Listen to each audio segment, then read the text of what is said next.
الحمد لله رب العالمين والعاقبة للمتقين ولا عدوان إلا على الظالمين وأشهد أن لا إله إلا الله وحده لا شريك له ولي الصالحين وأشهد أن محمدا عبده ورسوله وصفيه من خلقه وخليله سيد الأولين والآخرين اللهم صل عليه وعلى آله وصحبه ومن اتبعهم بإحسان إلى يوم الدين أما بعد.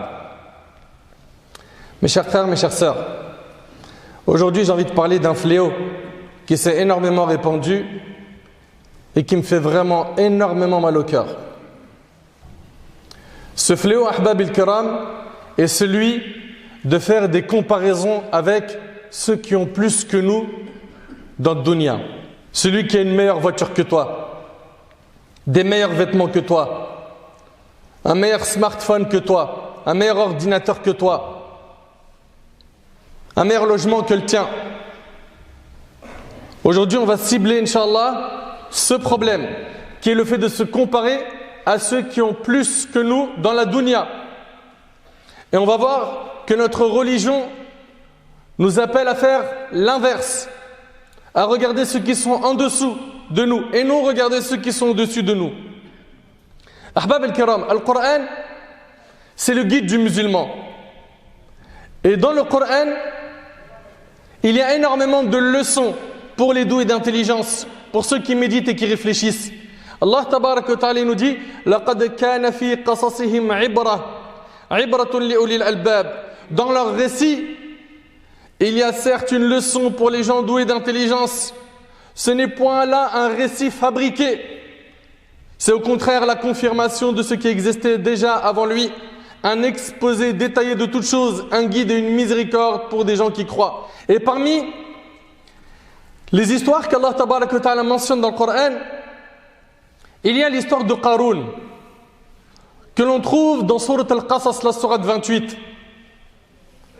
Dans cette sourate, Allah tabaraka wa ta'ala, il nous parle de cet homme qui a vécu à l'époque de Moussa alayhi salam et qui n'a pas su profiter de ce prophète, qui n'a pas profité de ses exhortations, qui a été un rebelle, un orgueilleux, qui a été quelqu'un qui s'est égaré, éloigné du chemin d'Allah tabarak wa ta'ala.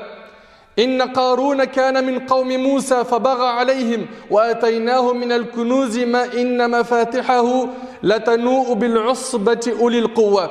En vérité, Qarun était du peuple de Moussa, mais il était empli de violence envers eux. Et Allah tabarak wa ta'ala, il nous dit que Qarun, c'était quelqu'un qui était très riche. C'était quelqu'un qui était vraiment très riche. Allah tabarak wa ta'ala, il dit, nous lui avions donné de trésors dont les clés de ces trésors pesaient lourd à toute une bande de gens forts. Il est dit qu'il fallait environ une 60aine de mules juste pour porter les clés de ces trésors. Je ne sais pas si on réalise à quel point c'était quelqu'un de riche. Nous lui avons donné de trésors dont les clés pesaient lourd à toute une bande de gens forts. Son peuple lui a dit, ne te réjouis point, car Allah n'aime pas les arrogants. Un jour, Qarun a voulu impressionner son peuple. Vous savez qu'est-ce qu'il a fait? Il a sorti toute sa richesse pour l'étaler devant les gens. Un cortège impressionnant de toute sa richesse, avec des vêtements luxueux. Tout ça pourquoi? Pour étaler sa richesse. Et malheureusement, jusqu'à maintenant, on a énormément de gens qui sont riches, qui ressentent le besoin de montrer leur richesse à autrui. Et vous pouvez le confirmer aujourd'hui à l'ère des réseaux sociaux. Vous n'avez qu'à jeter un œil sur Instagram, TikTok, sur Snap, où toute la journée les gens étalent leur richesse. Ils s'en vantent. Ils ressentent le besoin d'exposer leur richesse. À l'époque, il n'y avait pas les réseaux sociaux. Qarun, il a sorti un cortège, toute sa richesse devant les gens. Et bien évidemment, ça a rendu envieux certains. Certains l'ont envié. Certains ont dit, oh, qu'est-ce qu'on aurait aimé nous aussi avoir comme lui. Comme on le voit aujourd'hui. L'histoire se répète. Un tel qui a sorti le dernier Lamborghini, ou l'autre le dernier Ferrari, ou l'autre la dernière moto. Et ils sont là en train de baver sur leur smartphone. Regarde, waouh, ah, il est bien lui, il vit, il est riche.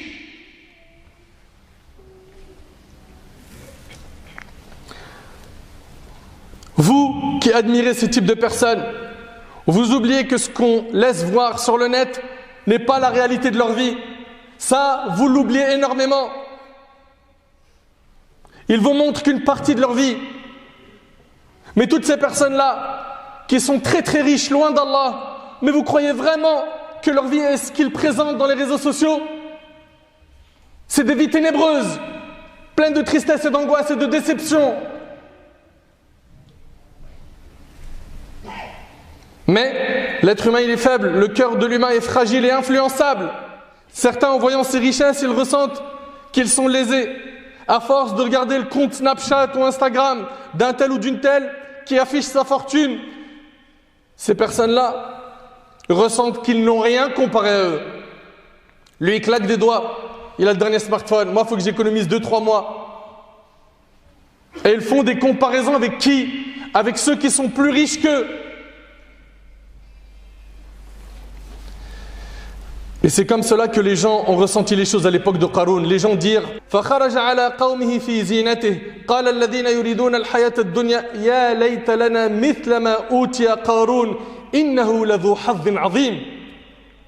Il sortit à son peuple dans tout son apparat. Ceux qui aimaient la vie présente dirent si seulement nous avions comme ce qui a été donné à Qarun. Il a été doté certes d'une immense fortune. Qu'est-ce qu'il a de la chance? C'est ce qu'on entend aujourd'hui dans la bouche des gens. Donc on voit ici quoi? Que l'histoire se répète et qu'on a des enseignements dans le Coran qui sont valables à toute époque, à tous les temps. Il y a juste quoi? Une chose qui nous est demandée, c'est de méditer le Coran. Subhanallah, tu en vois certains, ils sont en train d'afficher leur richesse. Et il est là, il te dit, moi je bosse pas, je travaille pas. Et regarde combien je fais d'argent. Et toi, tu es là, tu galères, tu es dans les bouchons, tu fais un boulot que tu n'aimes pas. Il fait gris chez vous à Paris, regarde moi je vis où? Il y a le soleil toute l'année. Mes pieds sont trempés dans l'eau chaude toute l'année. Je passe d'un resto à l'autre. Et quand je finis les restos, je dors, je me repose et les sous tombent. Et c'est comme ça que ces gens-là, malheureusement, affichent leur richesse. Comme Qarun, qui a été englouti par la terre à la fin. Inna lillahi wa inna ilayhi raji'un. On en voit donc plein qui comparent leur vie à celle des fortunés. Et d'un coup, ils se sentent super mal. Ils se sentent mal. Voire, ils ont des fois la haine. Mais pourquoi j'ai cette vie? Pourquoi lui, il a une vie aussi luxueuse, confortable, et moi, j'ai une vie pourrie? Le problème, vous savez, il est dans quoi, mes frères, ainsi que vous, mes sœurs? C'est que on n'a pas regardé les choses avec les lunettes de notre religion.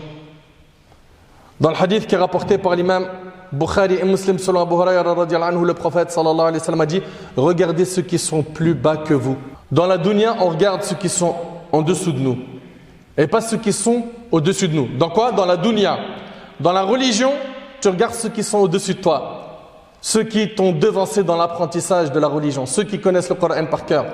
Dans la religion, tu regardes ceux qui dépensent dans les nobles causes, ceux qui, tabarakallah, ils sont riches et ils dépensent énormément fi sabilillah.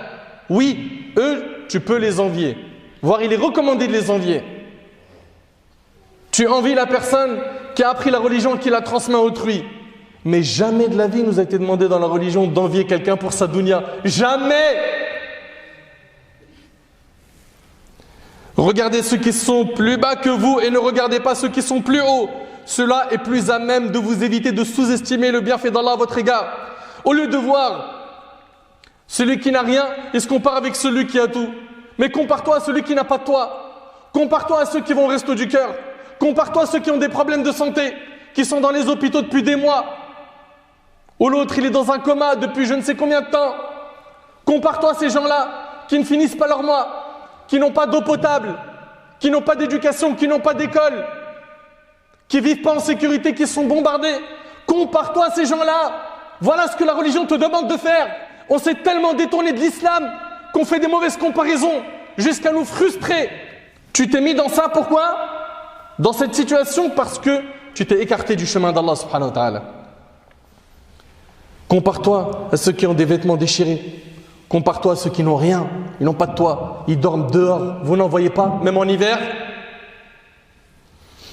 Abdullah ibn Aoun, rahimahullah, il a dit pendant un moment je fréquentais des gens riches. Il n'y avait personne de plus soucieux que moi à ce moment-là. Allahu Akbar. Parce qu'à chaque fois, il se comparait à eux, il voyait qu'il était en bas de l'échelle. Il voyait qu'il n'avait rien comparé à eux. Il dit, ma monture était moins belle que la leur. Mes vêtements étaient moins beaux que les leurs. Et à force de rester avec eux, ça lui a détruit le cœur, ça lui a fait mal. Qu'est-ce qu'il a fait? Il a arrêté de les fréquenter, puis il a dit, j'ai fréquenté les pauvres, ce qui m'a apaisé. Et ça ne veut pas dire par là qu'on n'a pas le droit en islam d'avoir des amis qui sont riches. Non, ne comprenez pas ça. Mais ce qui est voulu ici, c'est que surtout ceux qui sont autour de toi soient quoi? Des muttaqin, des pieux. Des pieux. Et malheureusement, beaucoup de gens, quand ils s'enrichissent, beaucoup, sans généraliser, ils oublient Allah. Et ils oublient le droit d'Allah subhanahu wa ta'ala. Ahbab al-kiram, soyons reconnaissants envers tous les bienfaits qu'on a déjà. Demandons à Allah tabarak wa ta'ala de nous accorder la force d'exprimer notre gratitude, notre reconnaissance envers lui. Le prophète sallallahu alayhi wa sallam, il a dit à Mu'adh, regardez ce qu'il lui a dit. Il lui a dit, oh Mu'adh, je jure par Allah que je t'aime vraiment. Ensuite, il lui a dit, oh Mu'adh, ne délaisse pas le fait de dire à la fin de chaque prière, Allahumma a'inni ala dhikrika wa shukrika wa husni ibadatik. Oh Allah, aide-moi à t'évoquer, à te remercier et à t'adorer de la meilleure des manières. Demandons à Allah de nous accorder son aide et son assistance pour qu'on soit reconnaissant, pour qu'on puisse le remercier comme il le faut. Allah tabaraka wa ta'ala a interdit au prophète sallallahu alayhi wa sallam et à l'ensemble de la communauté à travers lui de regarder les autres à qui Allah a donné dunya. Allah tabaraka wa ta'ala dans le Coran il a dit وَلَا تَمُدَّنَّ عَيْنَيْكَ إِلَى مَا مَتَّعْنَا بِهِ أَزْوَاجًا مِّنْهُمْ زَهْرَةَ الْحَيَاةِ الدُّنْيَا لِنَفْتِنَهُمْ فِيهِ وَرِزْقُ رَبِّكَ خَيْرٌ وَأَبْقَى. Allah ta'ala il parle au prophète sallallahu alayhi wa sallam et c'est un message qui nous est également adressé à nous tous. Et ne tends point tes yeux vers ceux dont nous avons donné jouissance temporaire à certains groupes d'entre eux comme décor de la vie présente afin de les éprouver par cela. Cette dunya, c'est une fitna, une épreuve. Ce qu'Allah fournit au paradis est meilleur et plus durable. Nombreux sont les riches qui se vendent de leur richesse et qui ne donnent pas le droit d'Allah, et je ne généralise pas. Il y a, tabarakallah, des riches qui payent leur zakat. Il y a des riches qui font énormément de khayr et qu'Allah leur rajoute. Mais moi je m'adresse ici à ceux qui ont énormément d'argent et qui ne donnent pas le droit d'Allah, qui s'enorgueillent, qui ne donnent rien aux pauvres. Selon Anas radiyallahu anhu, le prophète sallallahu alayhi wa sallam a dit Allahumma inna al-aisha aishul akhirah. C'est rapporté par Bukhari Muslim. Seigneur Allah, il n'y a de vie que celle de l'autre monde. Rappelons-nous que nous sommes ici de passage, cette vie éphémère. Rappelle-toi que tu es sur terre pour préparer l'autre vie qui est éternelle. Concernant l'histoire de Qarun, qui est intervenu pour raisonner les gens qui étaient séduits par le luxe et le confort dans lequel il était? Les gens de science. وَقَالَ الَّذِينَ أُوتُوا الْعِلْمَ وَيْلَكُمْ ثَوَابُ اللَّهِ خَيْرٌ ثواب الله خير لمن آمن وعمل صالحا ولا يلقاها إلا الصابرون. Tandis que ceux auxquels le savoir a été donné dirent malheur à vous. Ils ont dit à ceux qui étaient en train de baver devant sa richesse, malheur à vous, la récompense d'Allah est meilleure pour celui qui croit et fait le bien, mais elle ne sera reçue que par ceux qui endurent. Ce sont les gens de science, les gens de la piété qui ont ce devoir de quoi? De rappeler à ceux qui se détournent de l'au-delà qu'ils sont dans l'erreur, qu'ils ont pris un mauvais chemin, que ce bas monde est voué à disparaître. Mes frères et sœurs, il y a une grande différence entre celui qui désire l'au-delà et celui qui désire que ce bas monde. Allah tabarak wa ta'ala il dit Man kana yuridu al-ajila ajjalna lahu fiha ma nasha'u liman yurid thumma ja'alna lahu jahannama yaslaha madhmuman madhura. Al-aya. Quiconque désire la vie immédiate. C'est-à-dire quoi la vie immédiate? C'est-à-dire son seul souci dans sa vie, c'est uniquement cette dunya, il veut rien d'autre. Il a tout misé sur ce bas monde, l'ici-bas.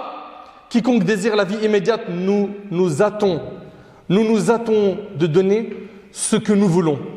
Finalement, Allah tabarak wa ta'ala, il te donnera rapidement ce qu'il veut. Nous nous hâtons de donner ce que nous voulons à qui nous voulons. Puis nous lui assignons l'enfer où il brûlera méprisé et repoussé. Qu'Allah nous en préserve. Allah Azza wa Jalla nous dit également Man kana yuridu harfa al-akhirah nazid lahu fi harfih. Quiconque désire labourer le champ de la vie future, nous augmenterons pour lui son labour. Quiconque désire labourer le champ de la vie future, nous augmenterons pour lui son labour. وَمَنْ كَانَ يُرِيدُ حَرْثَ الدُّنْيَا نُؤْتِهِ مِنْهَا وَمَا لَهُ فِي الْآخِرَةِ مِنْ نَصِيبٍ. Quiconque désire labourer le champ de la vie présente, nous lui en accorderons de ses jouissances, mais il n'aura pas de part dans l'au-delà.